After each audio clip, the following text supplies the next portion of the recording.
Alexander Wyche, CEO, founder, Minority Prospects, here, the new Negro Leagues podcast, here with the head coach of FAMU, Jamey Shouppe. How you doing today, Coach? I'm well, man. Thank you.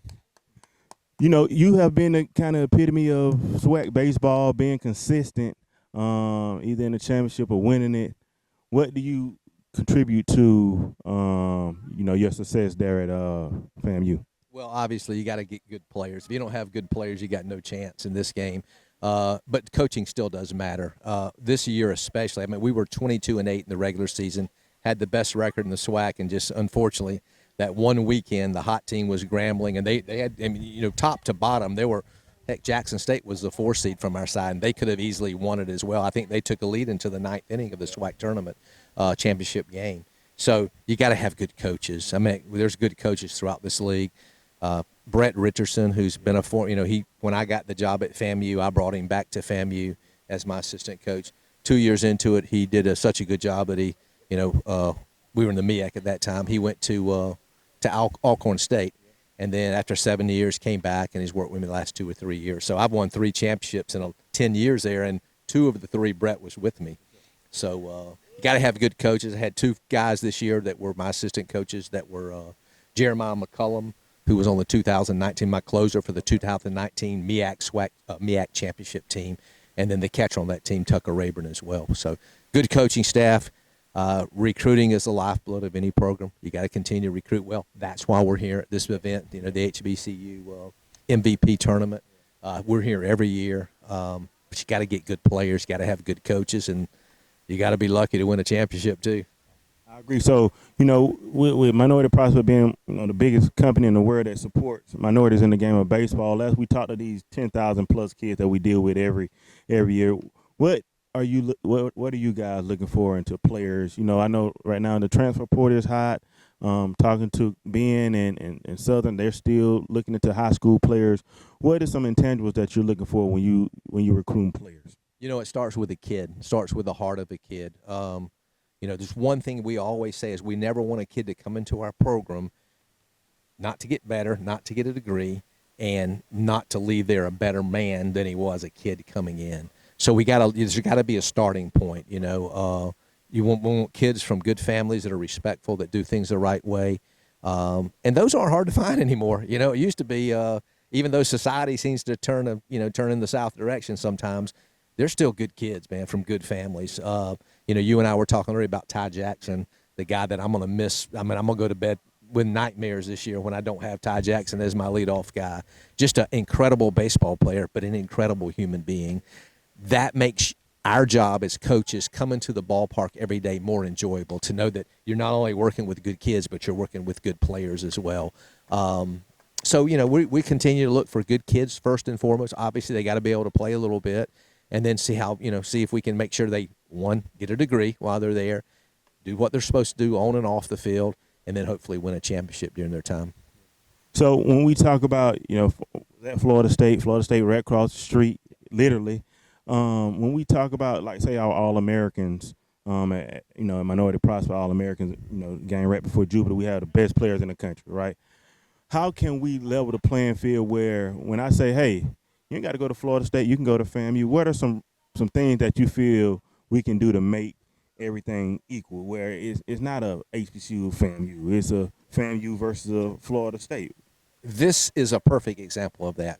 We're playing an HBCU tournament, MVP tournament, on a field sponsored by Major League Baseball, basically. If Major League Baseball can get involved a little bit more with the HBC program, because we don't have anything. I'll be the first to tell you, at FAMU, we have very bad, our facilities are probably the 4th or 5th best in our city, with Florida State being there, a junior college being there, and even some high school facilities are better than ours. Now, we've raised some money and tried to do some things to increase our facilities, but Major League Baseball has limited resources, basically. Just the little things like baseballs. I mean, people don't realize the cost of playing the game of baseball. Baseballs are $8,000-$10,000 a year to have enough to practice and play your games with. The technology, huge. It's, technology now is, the TrackMan is $10,000 to set it up. Major League Baseball get involved with that. Just a little more involvement with them to help push our programs up. So when kids come there, we can sell our program a little bit more. You talk to the scouts here, when they come to talk to us about players, they want to know what the RPM is. They want to know what the exit velo is. They want to know the intangible that these kids have. But the technology aspect of it, we can't always give them because we don't have the resources to be able to get that. Now, when we go to Florida and play in Auburn and play in the other places we play, we get that information from the other coaches, so we have it to share with the scouts when they come in and to advertise. Our players is this much, this much exit velo, this much RPMs on their fastballs, or so just more technology. Getting Major League Baseball a little bit more involved would help, or whomever involved. But it's impossible. I mean, it's next to impossible now. You're talking about the Power 5 programs. They're taking kids that are drafted and they're matching their signing bonus for them to come back to school. We can't. I mean, we can't compete at that level. It all goes back to, when you're coaching a kid, it all goes back to, did they enjoy the experience of playing for you? And we have to make sure, first and foremost, that we put a program together that takes care of our players. Again, make sure they get a degree, make sure they do make sure they know that we care about them as coaches. And I tell that to my coaching staff at the beginning of every year. And, sometimes they have to remind me and sometimes to remind them that we're dealing with parents' most precious commodity in their kids, to make sure that they have a great experience while they're there. I make it a point to talk to every kid every single day at practice. Just the little things that go a long way. I have a policy which is crazy policy sometimes. Sometimes my wife thinks it's crazy as well, because I have a policy where players' parents can call me anytime they want to. Again, because I have 3 kids. They're all grown now, but they're the most precious thing in the world to me. And the kids that we deal with, they have parents that feel the same way about them. So we don't always feel that way about them, but the parents do. And so it's our job to make sure, I tell our coaches, we're going to have an open policy with parents to make sure they understand why this kid's not playing, or why he's, whatever the situation might be. But the best recruiting you have is for players to leave your program and say, man, I had a great time while I was at FAMU or Southern or Bethune or wherever they were at. So that's our job with minority prospects, is at least, get in those rooms, if it's MLB, if it's Player Alliance or MLBPA, to try to get them to understand what you guys really need, because everybody think you guys need more exposure.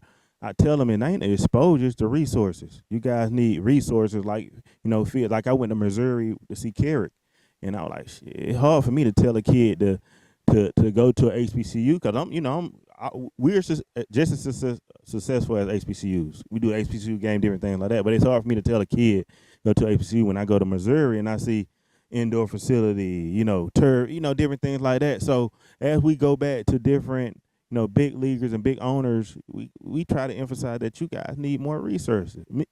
Why are you not, not saying competitive, because you guys beat Power 5, but why when the kid go to a FAMU compared to a Florida State? It's because of resources, giving back. So we're here to support, and that's our goal, man, here, New Negro League Podcast, man, with Jamey Shouppe. Been ruling the sweat, man, for the last 2 years. I'm going to say 10. No, actually 3 years. Last 3 years, man, as they continue to grow, man, be on the lookout for FAMU. I always have, some of the best coaches in the country. And I would like to say I appreciate what you do for college baseball, and particularly HBCU baseball as well. Not only you, but others, that continue to help grow the game. But we do need help. I mean, there's no question about it, because Division I baseball, I was at Florida State for 21 years as a coach, and what we were able to give our players compared to what we're able to give them at HBCUs is not comparable, and it probably never will. But we can certainly, at least at the minimum, provide the resources, the playing fields, the things that make them feel good about their college experience. And you do that, it goes a long way, man. But we want to get from that situation of saying we can't. I believe that we can, because how many successful people that graduated from FAMU. You know what I mean? And like you said, unlimited resources of MLB. If we wanted to make it compatible to a Florida State, I think it's possible. You know what I mean? We're going to have help, man. So we're here to support. Let's see how we can, create some kind of committee and get to these owners and different things like that in these cities, and see how that we can support you guys and give you guys everything you guys need. I appreciate it, man. Jamey Shouppe here. Thank you. Yes, sir.